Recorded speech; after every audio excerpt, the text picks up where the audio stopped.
Bonjour, je suis Isa, alchimiste de l'âme, et je suis heureuse de vous accueillir sur mes réseaux sociaux, Facebook et YouTube.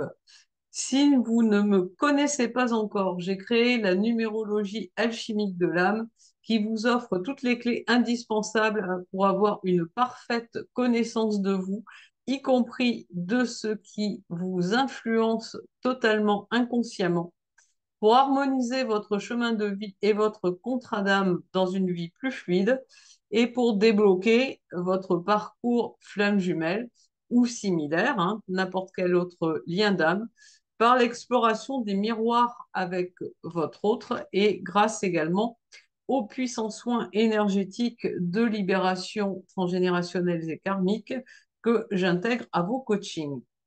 Alors, si vous le souhaitez, bien évidemment, je vous forme également à la numérologie alchimique de l'âme.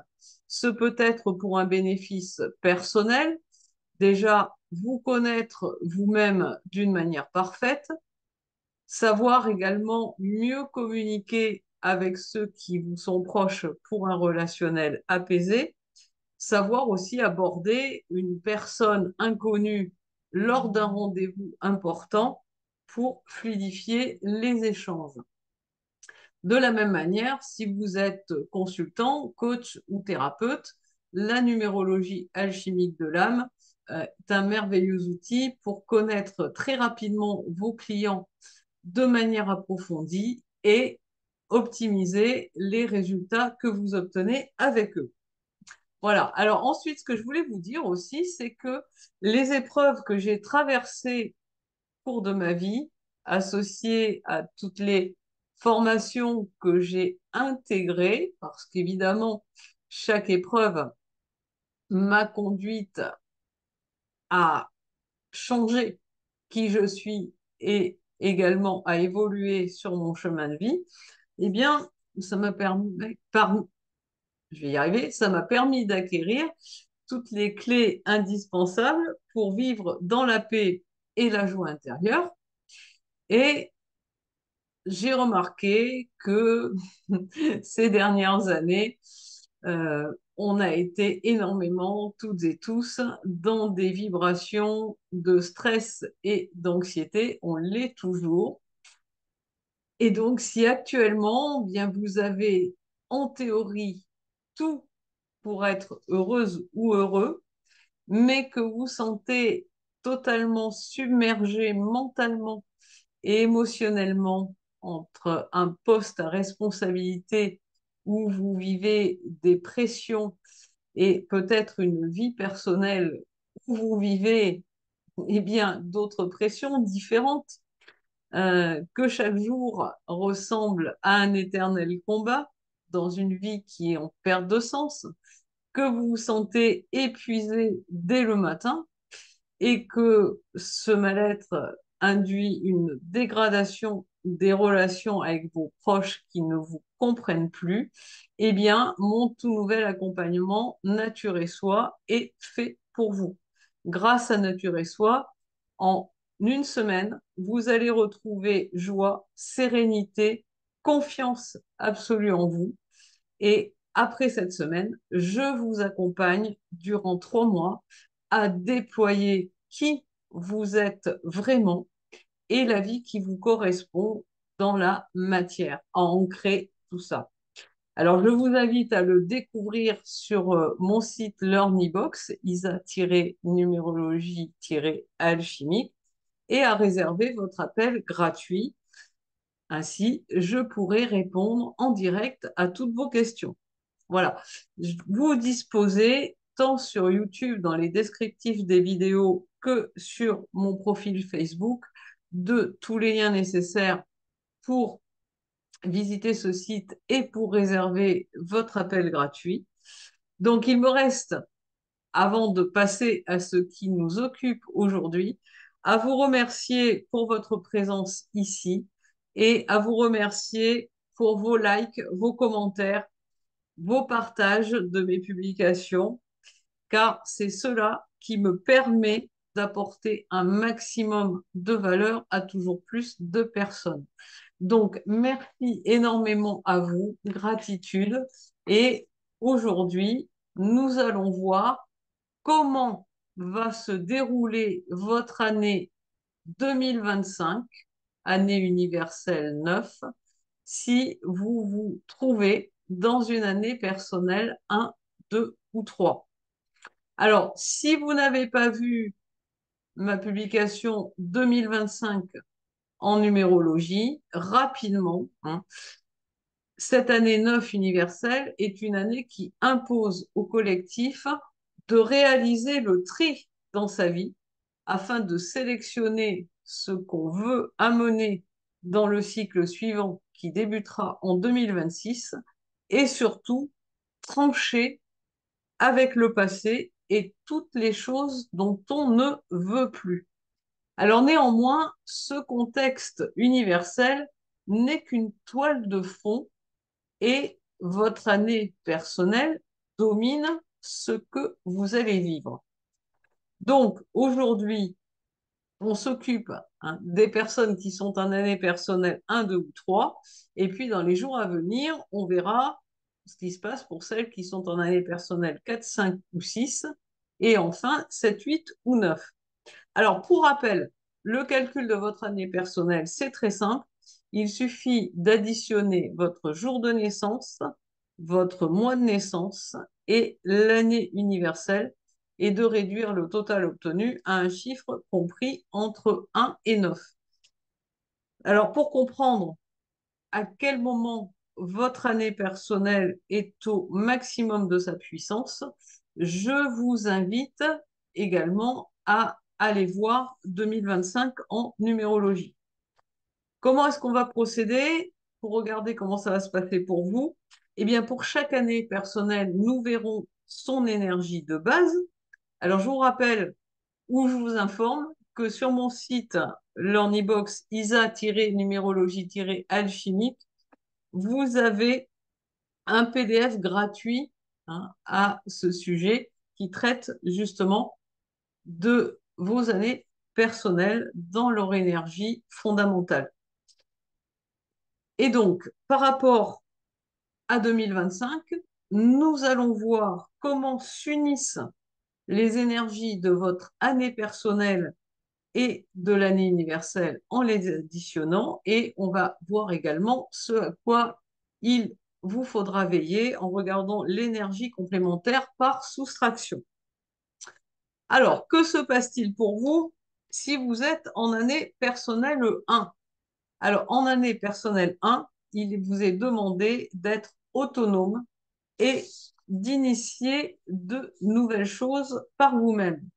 L'année 1, c'est souvent une année qui est plus ou moins difficile parce qu'on n'y reçoit pas d'aide spontanée et parfois on peut se sentir très seul.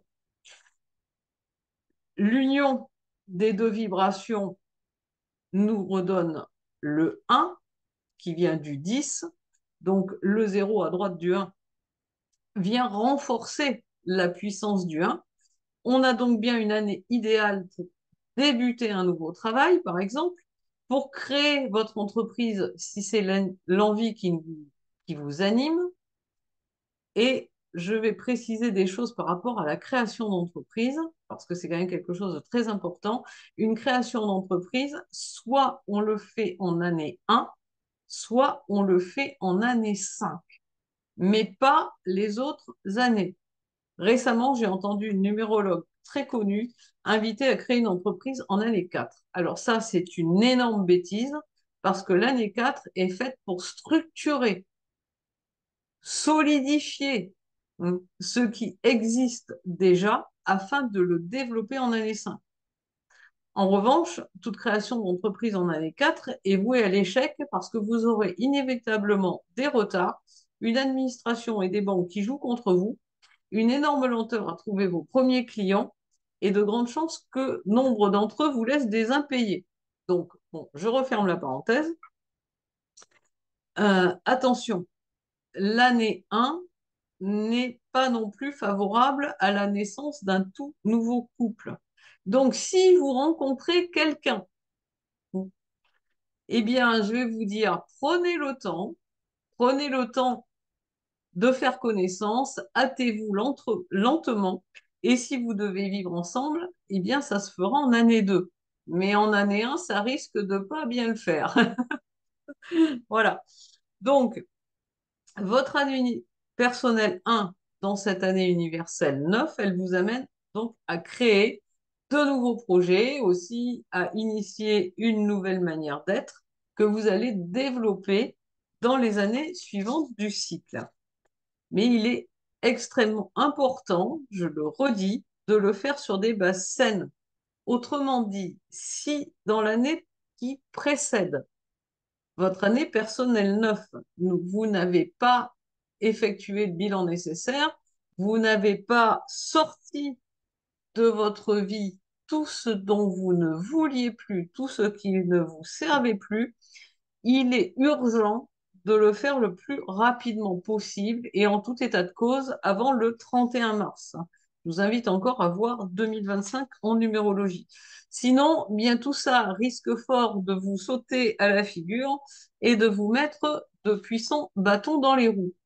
Alors, si on regarde maintenant votre énergie complémentaire, 9-1, ça nous donne 8. Le 8, il implique que vos projets doivent être lancés avec la bonne énergie, à savoir une puissante détermination, car le 8 appelle toujours à la saine combativité. Et ce que vous devez lancer, ça doit être pour créer ce qui fait vibrer votre cœur, votre âme. Le 8, c'est un nombre qui est connecté autant au ciel qu'à la terre, et il vous invite à ancrer dans la matière votre spiritualité. Autrement dit, ce qui vous est inspiré par votre âme et par ce qui vous amène de la joie. Si c'est créer des choses pour vous ennuyer, et je reste poli, ça ne sert à rien. Hein. Toute création qui est portée uniquement par une vibration mentale teintée de peur, eh bien, sera vouée à l'échec parce que vous ne serez pas en alignement. Voilà, venons-en à l'année personnelle 2. Alors, l'année personnelle 2 vous propose de développer amour, collaboration et partage, mais c'est le 2, symbole de dualité.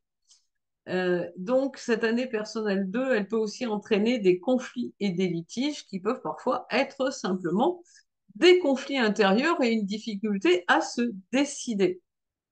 L'union des énergies de votre année personnelle et de l'année universelle 9 nous donne 11 maîtres nombres. Alors, le 11, c'est le symbole du canal du ciel à la terre. Vous êtes donc là encore invité à prendre vos décisions en vous connectant à votre moi intérieur et votre intuition. La difficulté majeure du 11, c'est que c'est un nombre qui est porteur d'une grande tension émotionnelle, ce qui peut vous causer des difficultés à ancrer ce que vous voulez créer dans la matière. Peut faire remonter des peurs que vous pensiez oublier. Donc, gare à la procrastination. De manière générale, dans une année 2, il est nécessaire de demander de l'aide autour de vous pour parvenir à vos fins, puisqu'on est dans une énergie de collaboration et de partage, mais le tout, c'est de le faire en s'adressant aux bonnes personnes. Parce que le 2, je le rappelle, est également porteur de conflits et de litiges. Alors, l'énergie complémentaire hein, à votre année personnelle dans ce contexte de 2025, c'est 9-2, donc ça nous fait le 7. Donc le 7, lorsqu'on est centré réellement sur son cœur, permet de se relier à son intuition, au grand tout, à la connaissance universelle, mais le 7 est aussi très mental, porté à analyser, sous-peser, diagnostiquer, établir ses choix à partir de listes de type avantages, inconvénients et aussi à s'isoler. Donc, si c'est cette vibration-là que vous manifestez, vous irez à l'encontre de l'union des énergies entre votre année personnelle et l'année universelle. Mettre votre mental à sa juste place, celle du valet, non du maître, est donc cruciale pour vous en 2025.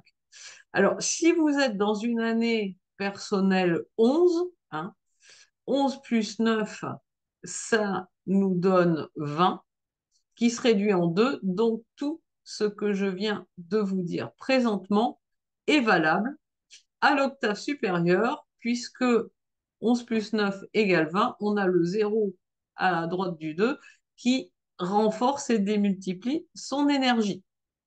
Enfin, si vous êtes en année personnelle 3, c'est une année qui est dévouée à la communication, à la créativité, dans une ambiance enthousiaste. Il est également demandé de s'exprimer avec justesse et de prendre sa place en respectant celle d'autrui, car le 3 peut parfois être très, voire trop exubérant. L'année 3, c'est normalement la plus facile du cycle. Mais dans les années 3, il y a un côté exacerbé qui peut parfois vous faire monter dans les tours et vous exprimer avec agressivité. Donc prêtez-y attention si vous êtes en colère et tournez cette fois votre langue dans votre bouche avant de parler. Dans certaines circonstances, l'urgent, c'est d'attendre. L'union de vos énergies et de l'année personnelle nous donne 12, qui sans surprise se réduit en 3, puisque vous l'avez sans doute remarqué, à chaque fois qu'on ajoute 9 à un chiffre quel qu'il soit et qu'on effectue la réduction, eh bien on retombe sur le chiffre en question. C'est pourquoi je m'intéresse aux sous-nombres. Donc le 12, il nous pousse à agir avec l'énergie yang du 1 et nous connecter à l'intuition ensuite. Or, c'est exactement l'inverse qu'il faut faire pour éviter de vous retrouver bloqué, pieds et poings liés, dans une situation dont vous ne vouliez pas. Ce qui vous est demandé ici, avant toute chose, est de renverser votre perspective, ainsi que vous le montre le pendu du tarot de Marseille. Votre alignement doit se faire de votre âme à la matière et non de votre mental à la matière. L'énergie complémentaire de votre année, 9 moins 3 égale 6, c'est une énergie qui est reliée au bien-être, à l'harmonie, à l'amour, aux responsabilités et à la famille. Le 6, c'est également le nombre de l'équilibre à trouver entre des choix souvent difficiles. Dans cette année 2025, donc, vous qui êtes en année 3, si vous ne prenez pas le temps de vous écouter, vous risquez de vous retrouver dans des situations compliquées. Le conseil pour vous est de ne pas accepter de prime abord tout ce que l'on vous demande sous prétexte qu'il s'agit de vos proches. Vous avez à poser sainement vos limites sous prétexte de vous charger de responsabilités qui ne vous appartiennent pas et de ne pas réaliser ce qui vous tient à cœur. Donc, prenez soin de vous en premier. Vous êtes la personne la plus importante de votre vie. Soyez donc votre meilleur ami. J'espère que ces quelques conseils vous permettront d'éviter les pièges de cette année 2025 et qu'elle répondra à vos désirs. Et je vous retrouve très prochainement pour les énergies des années 4, 5 et 6, puis 7, 8 et 9. À très vite.